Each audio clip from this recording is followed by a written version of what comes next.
Hi, my name is Chris Grimm. I am a first grade teacher at Falks Run Elementary School in northern Rockingham County. I am also the 2019 Region 5 Virginia Teacher of the Year. I'm excited to come by and to talk a little bit on this video with you about empathy. So, if I say empathy, what comes to mind for you? Is it compassion, caring, kindness? Maybe even sympathy pops into mind.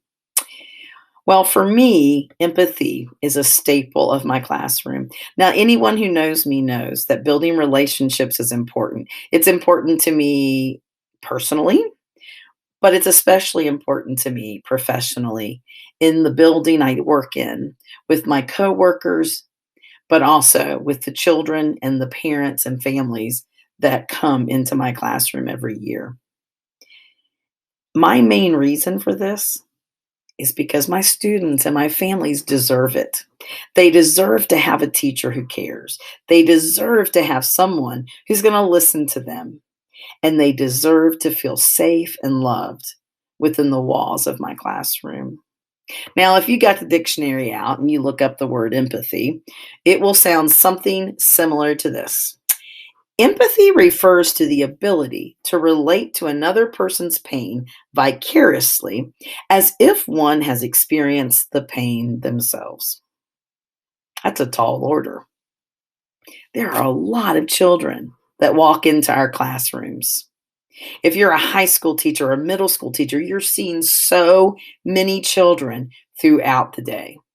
Even in elementary schools, we're seeing large classes with lots of children with lots of needs in them. We're being pulled in all these different directions. Now stop and think about that from the perspective of a child. We know what it feels like as an adult. What does a child experience? Some of our kids have so many needs.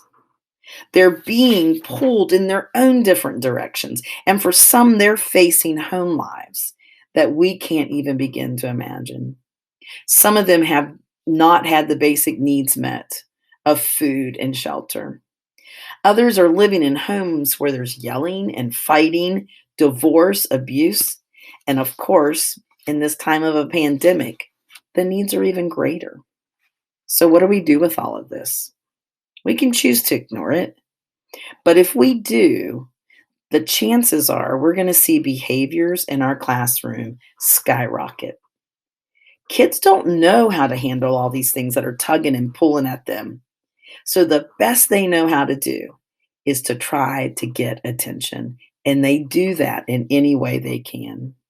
Think of it as a cry for help, a cry for someone to listen, to understand, to feel. But what if I decide to sit in the mess and the darkness with them, to listen to what they're really saying, to stop for a moment and instead of fussing at them or trying to fix them, which I try to do all the time, what if we just listen? Now, I have a student this year. I wish I could tell you her name because it's very ironic with the behaviors that I see out of her.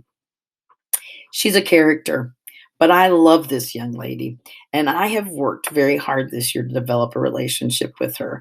I've watched her come through pre-K and kindergarten. I know her history, and I've known that in order to get somewhere with this child, I was going to need to build some relationships with her. I've learned how to respond to her so as not to send her into a tailspin.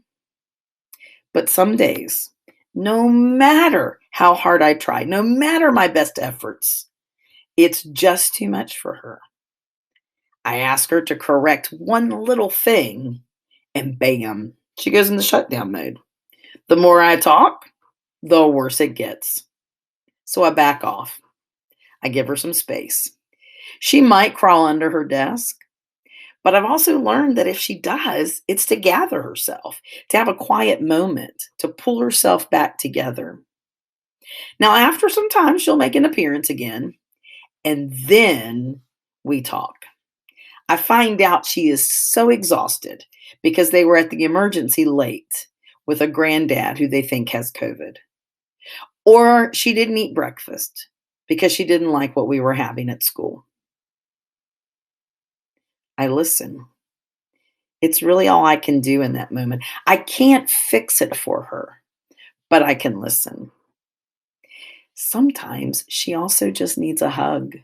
And I know that we're in a pandemic and that we're having to be careful, but sometimes those 6 and 7 year olds just need a hug. Eventually, we get to a good place and she's able to move on and do what I've asked her to do in the first place. Now, there's an old saying that says, and I'm sure you've heard it many times before, but I think it's true.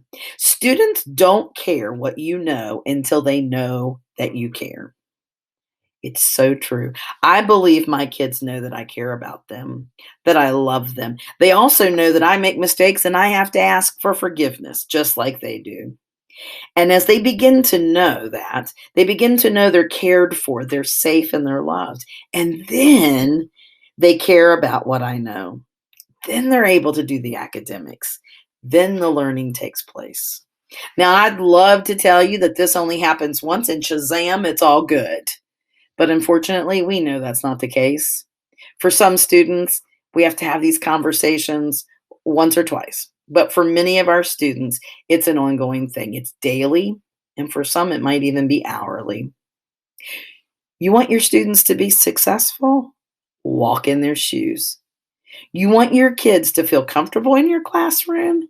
Feel what they feel. You want to build relationships. So stop talking and hear what they have to say. Now, when my little friend gets ready to shut down, I have a choice to make. I can keep at her, and I'll admit there are times that I have. And I do, and I push her right into the shutdown phase, or she goes into a yelling fit. But I can also show her empathy. I can walk away. I can give her time and then come back and listen. Each child is different, and how they respond will be different. And so you have to get to know your kids to figure out what works best. But I believe the best gift you can give them is the gift of empathy, listening to them, letting them know you hear them. It doesn't change their situation, but in time, it will change the relationship. I came across this great quote the other day by Bren Brown. No one reaches out to you for compassion or empathy, so you can teach them how to behave better. They reach out to us because they believe in our capacity to know our darkness well enough to sit in the dark with them. Take the time to sit in the dark with your kids. You will not be sorry that you did.